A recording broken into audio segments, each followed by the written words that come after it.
پاکستان په اصل کې د لستوڼو مارانو تباه کړ. تاسو سره پرې دوه ورځو کې د دوه خبرونو ته وګورئ چې په بلوچستان کې د یو یونیورسيټي اسسټنټ پروفیسر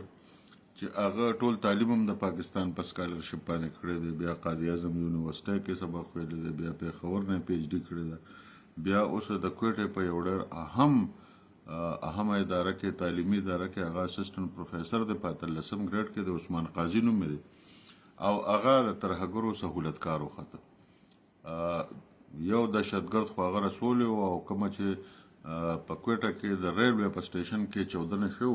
او پای کې شپږ ویش کسان مړو، نو دی وی چې دا ترهګر مو هم دغه ځای ته رسول او اوس هم د 14 اگست لپاره یو دوه ترهګر تیار کړو او چې کله دی ونیول شو ردنه تحقیقات شو، نو هغه کسان د 14 اگست نه مخکې ونیول شو او کوټه د لوی تبعی نه بچ شو. همدغه شان نن په کوهاټ کې د سی ټي ډي مشرانو او د کوهاټ ډي پی او یو پریس کانفرنس وکړ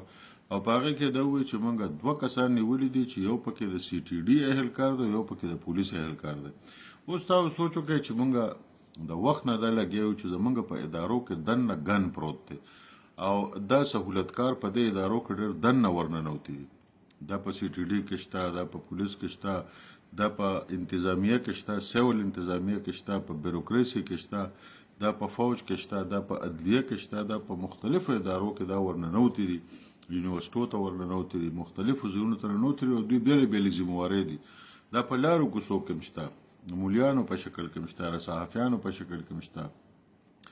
د انساني حقوق د تنظیمونو په شکل کې هم شته. دوی د خلکو د چا ذمواري دا ده چې د خلکو ذهن سازي وکړي،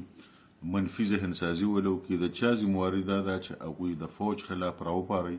د چا ذمواري دا ده چې محرومه په نوم باندې خلک دوکه کړي، څوک د قوم پرستۍ په نوم باندې دوکه کړي، څوک د تبدیلۍ په نوم باندې دوکه کړي،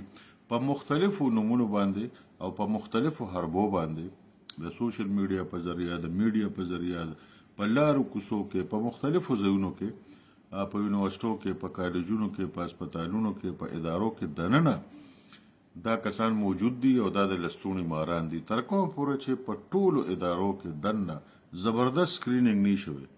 او دا د ترهګرو، دا د دهشتګردو او دا د اغیارو چې کوم سہولتکار دي دا د دې ادارو نه ویستل شوي نه وي،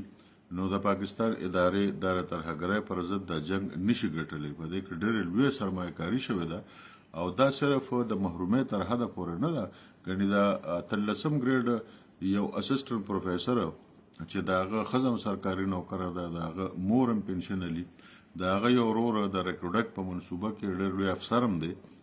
دا سوچ وکړئ چې هغه د کوم اړخه محروم دی. او دې دا مطلب دی چې دا بله لوبه ده. نو دا د محرومۍ خبره هم نه ده، دا د قوم پرستۍ خبره هم نه ده او دا د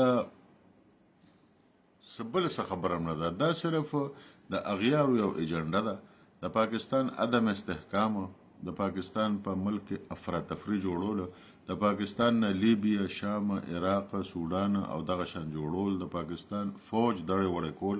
د پاکستان د فوج او د عوامو ترمنځ درز را پیدا کول او بیا د هغې نه پس په ملک کې بچاګردي را پیدا کول چې په هر کلي کې او په هره بانډه کې او په هر ښار کې به د هر یو بدماش خپل حکومت وي او چې اغیار ورسره څه کوي نو به ورسره کوي. نو لهذا د پاکستان ادارې د دننه نه پاکول پکار دي او په دې کې ډېر زیات سہولتکار راننوتي دي او چې دا سہولتکار تر کوم پورې د ادارو نه نیوتې، نو د دې ترهګرۍ او د دې دهشتګردۍ علاج ګوره ډېر ګران دی او دا یقینا چې ګران کار دی او د پاکستان ادارو له پکار دي چې دې خبره له توجه ورکړي. دا ډېره ضروري خبره ده.